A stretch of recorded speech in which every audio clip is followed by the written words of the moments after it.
Welcome to लक्ष्य vision Gurukul. आप लोग का लक्ष्य विजन गुरुकुल में स्वागत है। देखिए, अब आगे हम आपको कल बताए थे पार्ट 2 बताए थे, आज हम आपको पार्ट 3 बताने जा रहे हैं। केमिस्ट्री है जो हम आपको 2 पढ़ा चुके हैं, पार्ट 1 पार्ट 2, आज आपका पार्ट 3 है।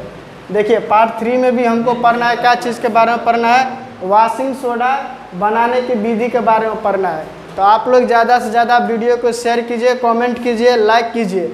और जो भी बिहार बोर्ड का विद्यार्थी है आपके संपर्क में, आपकी रिलेशन में कोई भी है, तो उसके लिए ये बहुत ही रामबाण है, रामबाण काम करेगा। अब ये सब हम पढ़ाते जा रहे हैं ताकि आपको एग्ज़ाम के समय में प्रेशर नहीं बने। प्रेशर से कैसे दूर हटना है, एग्ज़ाम का प्रेशर बच्चों पर नहीं पड़े, इसीलिए हम आपको अभी से बताते जा रहे हैं और पढ़ाते जा रहे हैं। इसलिए जो भी आपके बिहार बोर्ड में आपके सर्कल का जो भाई हो, बहन हो, रिलेशन में हो, तो सबको आप ये वीडियो ज़्यादा से ज़्यादा शेयर कीजिए, कमेंट कीजिए, लाइक कीजिए और सब्सक्राइब कीजिए चैनल को। आप लोग हमारा मनोबल बढ़ाइए, आप ही लोग के सहारा से हमारा मनोबल बढ़ेगा और हम आगे ऐसे ही इस पर काम करते रहेंगे।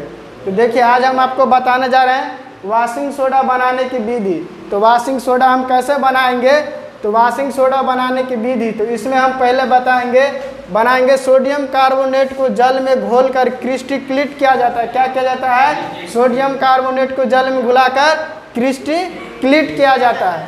उसके बाद देखिए, वॉशिंग सोडा इसका हम समीकरण के द्वारा बताए हैं, समीकरण यानी कि इक्वेशन के द्वारा हम बताए हैं Na2CO3 प्लस 10H2O, और रिएक्ट करेगा यानी कि अभिक्रिया रिएक्शन होगा, रिएक्ट करेगा तो उष्मा बनाएगा, हीट, तो बनेगा क्या, Na2CO3 इंटू 10H2O। क्या बनाएगा, Na2CO3 इंटू 10H2O। उसके बाद देखिए, आपको हम इसका उपयोग बताएं, वॉशिंग सोडा का उपयोग कहाँ किया जाता है। वॉशिंग सोडा को हम क्या कहते हैं, धोबन सोडा कहते हैं। वॉशिंग सोडा को क्या कहते हैं, धोबन सोडा कहते हैं। तो देखिए, रासायनिक सोडा क्या होता है, रासायनिक सोडा हो गया, आपको इसका उपयोग बता रहे हैं। तो क्या, कांच, साबुन और कागज़ के निर्माण में क्या करते हैं इसका उपयोग, हम कांच, साबुन और कागज़ के निर्माण में करते हैं। इसके बाद घरेलू कार्यों में सफाई के लिए क्या करते हैं, घरेलू कार्यों में सफाई के लिए।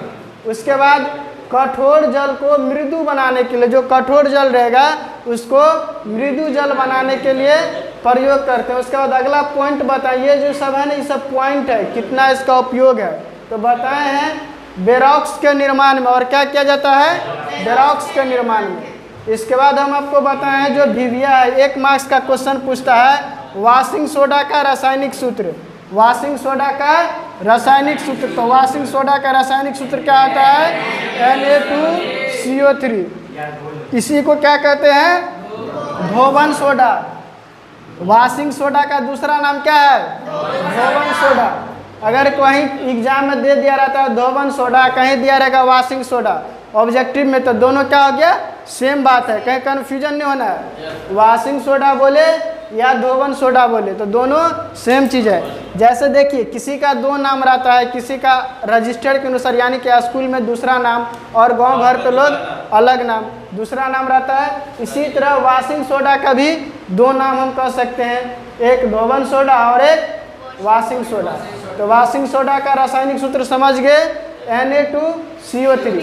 इसके बाद देखिए, आपको हम क्या बताएं, क्रिस्टल जल, क्रिस्टल जल के बारे में बताएं, क्रिस्टल जल कैसे बनता है। तो देखिए, क्रिस्टल जल के बारे में देखिए, ये आपको क्रिस्टल जल है, लवण के 1 इकाई सूत्र में, यानी कि लवण का 1 इकाई सूत्र में जल के निश्चित अणु, यानी कि जल एक मात्रा में होना चाहिए। जैसे कि हम लोग कहते हैं 1 लीटर पानी तो एक निश्चित मात्रा है, वही कह रहा है एक निश्चित अणुओं की संख्या को क्रिस्टल जल कहते हैं, यानी कि एक निश्चित अणु के साथ रहेगा तो क्या कहलाएगा, क्रिस्टल जल कहलाएगा।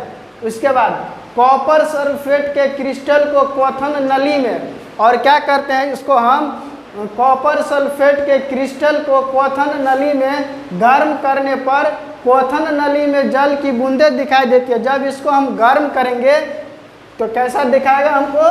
बूंद की तरह दिखाएगा। कैसा बूंद दिखाएगा? तो नली में बूंद की तरह दिखाएगा। जैसे इसका क्वेश्चन कहने का मतलब हो गया, मान लीजिए हम फ्रिज में पानी दिए हैं ठंडा होने के लिए, जब फ्रिज से बोतल निकालते हैं तो ऊपर में बूंदा बूंदा टाइप का आता है ना पानी के बोतल पे, तो वही हो गया क्वेश्चन। समझ गए? उसी तरह ये भी रहेगा। उसके बाद आगे देखिए, फिर आगे हम बताए हैं जलीय कॉपर सल्फेट का रासायनिक सूत्र। क्या बताया है? जलीय कॉपर सल्फेट का रासायनिक सूत्र। तो इसका रासायनिक सूत्र क्या होता है? देखिए CuSO4 इंटू, इसका मतलब हो गया मल्टीप्लाई या इंटू बोलिए, क्या हो गया? CuSO4 into 5H2O। उसके बाद देखिए जिप्सम में भी क्रिस्टलन का जल पाया जाता है। जिप्सम में क्या पाया जाता है? क्रिस्टलन का जल पाया जाता है। और जिप्सम का रासायनिक सूत्र क्या होता है? तो देखिए जिप्सम का रासायनिक सूत्र क्या होता है? CaSO4 into 2H2O। जब जिप्सम को हम क्या करते हैं, जब जिप्सम को 373 के यानी कि 373 केल्विन के, कहने का मतलब क्या हो गया? केल्विन, 373 केल्विन पर गर्म किया जाता है। जब इसको हम 373 केल्विन पर गर्म करते हैं तो यह क्या बनाता है? CaSO4 इंटू 1/2 यानी कि 1/2, 1/2 H2O प्लस 1/2 H2O, और ये इससे रिएक्ट करेगा, अभिक्रिया बनाएगा, तो क्या आ जाएगा? CaSO4 into 2H2O। क्या बनेगा? CaSO4 into 2H2O। तो ये आपको क्या चीज़ हो गया? जिप्सम का रासायनिक सूत्र। अगर मान लीजिए ऑब्जेक्टिव में क्वेश्चन पूछता है तो जिप्सम का रासायनिक सूत्र क्या हो गया? CaSO4 into 2H2O। उसके बाद देखिए प्लास्टर और पेरिस का उपयोग। प्लास्टर और पेरिस का उपयोग हम कहाँ करते हैं? तो देखिए प्लास्टर और पेरिस का उपयोग, प्लास्टर और पेरिस का उपयोग हम क्या करते हैं? ये क्वेश्चन बोर्ड में पूछता है, 2 मार्क में भी पूछता है और ऑब्जेक्टिव में भी पूछता है।